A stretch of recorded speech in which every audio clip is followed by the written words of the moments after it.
Voting ends today in the Moscow-organized referendum on regions in Ukraine joining Russia. Voting has taken place over the last 5 days to determine the future of Luhansk, Kherson, Donetsk and Zaporizhzhia regions.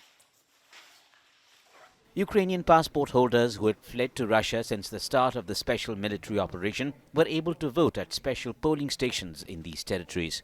Participants have been asked whether they want their regions to become part of Russia. We came here because we want all this to end. We want the peace to come and so that everyone stops fighting each other. I can't say how it feels to watch children suffering. I want this to end finally. We will strive for the better with Russia. We hope for the better. The referendum was called by President Vladimir Putin, who looks at official annexations of the 4 territories into Russia.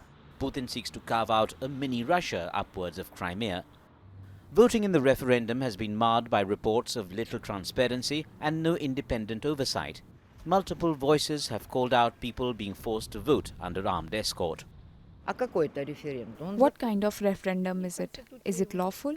They don't have it in their constitution. There is not absolutely. First they gave passports, but I think first they need to hold a referendum and then give passports. But their passports are not valid, not even on the border from Donetsk, Uspenka, where they said that you are nobody and your passport is not valid. They said that, the Russians. Do you understand? That's why I hope for the best, because we have such warriors that will defend everything and win. What can I tell about the referendum? It's obviously unlawful. That's our land, Ukrainian land, and all the things they are doing there, I don't know. I think they just have nothing to do. In our land, we are Ukrainians. The Kremlin-orchestrated referendum is widely seen as a prelude to Moscow annexing the 4 regions with Russian-backed governments. The voting, which was overseen by authorities installed by Russia, is almost certain to go the Kremlin's way. Ukrainian President Volodymyr Zelensky said Ukraine had proof of Russia trying to mobilize as many people as possible in Crimea, the peninsula Russia annexed from Ukraine in 2014.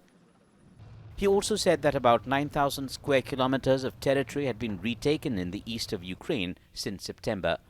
Zelensky termed the referendum a crime against international law, against the law of Ukraine, and against the people. The world will react absolutely justly to pseudo referendums. They will be definitely condemned, and for the criminal mobilization that the occupiers are currently trying to carry out in Crimea and other parts of Ukraine, which they still control. These are not just crimes against international law and the laws of Ukraine. These are crimes against the specific people, against the people. Russian presidential spokesman Dmitry Peskov said the referendums for Russia-held regions of Ukraine to become part of Russia will bring about a huge positive change. He reiterated that the Russian legal system is ready for incorporating the new regions.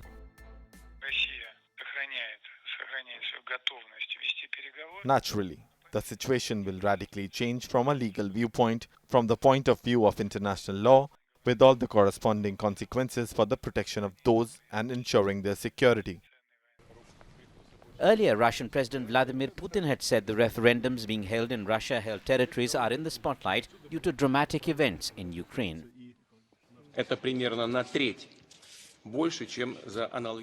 Amid the special military operation and referendums in the Donbas, saving people at the territories where the referendum is held is at the top of the mind and in the center of the tension for our entire society and our country.